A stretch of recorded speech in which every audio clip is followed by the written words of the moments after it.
হৃদয় বিদীর্ণ করা হর্ন নয়, ঘন্টার টিং টিং শব্দ। কখনো দু কামরা, কখনো বা এক কামরা নিয়ে ধীর গতিতে দিব্য এগিয়ে চলছিল কলকাতা শহরের ১৫০ বছরের ঐতিহ্য ট্রাম।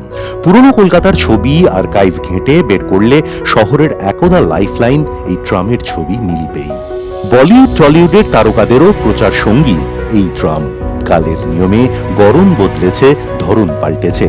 এসি ট্রাম এসেছে, কিন্তু সময়ের গতির সঙ্গে তাল মেলাতে পারেনি ট্রাম। বরং একের পর এক রুটে বন্ধ হয়ে গিয়েছে ট্রাম চলাচল।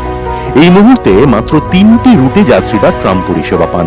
টালিগঞ্জ থেকে বালিগঞ্জ, গড়িয়াহাট থেকে ধর্মতলা এবং ধর্মতলা থেকে শ্যামবাজার।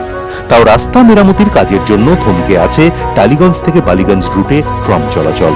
পুজো ট্যুরেও হেরিটেজ স্বীকৃত ট্রামকে ফেরাতে পারেনি পরিবহন। তবে গতিশীল শহরে আর ট্রাম চালানো সম্ভব নয়, এবার হাইকোর্টকে জানিয়ে দিতে চলেছে রাজ্য পরিবহন দপ্তর। ট্রাম আজকের অবস্থার মধ্যে দাঁড়িয়ে কলকাতায় ট্রাম চালানো সম্ভব নয়। আমরা একটি মাত্র রুটের জন্যই ভাবছি, এসপ্ল্যানেড টু ময়দান পর্যন্ত, এবং কোর্টে একটা জনস্বার্থ মামলা চলছে। কোর্ট আমাদের ভাবনা জানতে চেয়েছে রাজ্য সরকারের। আমরা সেই ভাবনাটা কোর্টে যে ডেট আছে সেই ডেটে আমরা জানিয়ে দেব। ট্রামের মতো পরিবেশ বান্ধব ও দূষণহীন যান শহর থেকে তুলে দেওয়ার পক্ষপাতী নন অনেকেই। গাড়ি অটোর ভিড়েই বরং পথ অবরুদ্ধ হয় ট্রামের। একটা ট্রাম মানে 40 কার্স, একটা ট্রাম মানে আপনার 20টা 30টা অটো রিক্সা, একটা ট্রাম মানে 3টে বাস। তাহলে সেখানে বরঞ্চ কলকাতায় আরও বেশি করে ট্রাম চালানো উচিত, because it can take so many people. Congested area, যেমন ধরুন এই রফিয়াবাদ কেন অটো চালানো হচ্ছে?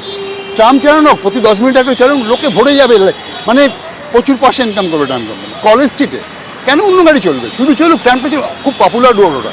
যদি ট্রাম 40 কিলোমিটার, কলকাতায় মাত্র 20 কিলোমিটার স্পিডে চলে। মন্ত্রী কী বলছেন? ট্রাম সেই 1873 সালে ট্রাম হয়েছিল কলকাতা সহ ভারতবর্ষে 15টি শহরে। একমাত্র কলকাতা ছাড়া সব শহরেই ট্রাম উঠে গেছে, কারণ যানজট এবং বর্তমানে যত দিন যাচ্ছে নতুন নতুন ভেহিকেল আসছে। এবং এই যে কলকাতায় সেটাও কত রকম ভেহিকেল চলে এসেছে এই 150 বছরে। যখন ট্রাম ছিল তখন ঘোড়ার গাড়ি ছিল, আরও টানা রিক্সা ছিল, কিংবা গরুর গাড়ি ছিল। তো এখন তারপর কত গাড়ি চলে এলো, এমন মেট্রো চলে এলো। এখন দেখুন মন্ত্রী যেটা বলেছেন, আমার একটা প্রশ্ন আছে মন্ত্রীকে। এই মুহূর্তে কলকাতায় কটা ট্রাম চলে? 10টা ট্রাম চলে। আর এই মুহূর্তে কলকাতায় 10 লাখ গাড়ি চলে। তো ট্রাম রাস্তা যানজট ক্রিয়েট করছে, অ্যাক্সিডেন্ট করছে, এটা কোথা থেকে আসছে আমি বুঝতে পারছি না।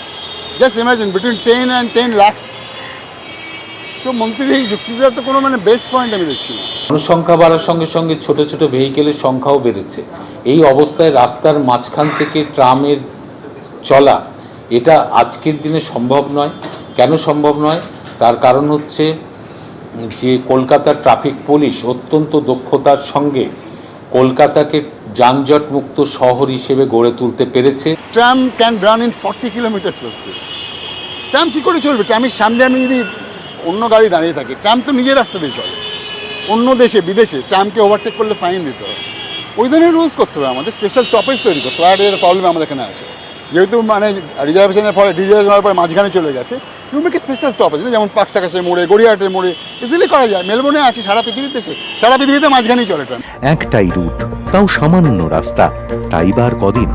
2023 সালে 150 বছর পূর্ণ করা ট্রামের ভবিষ্যৎ এখন প্রশ্নের মুখে।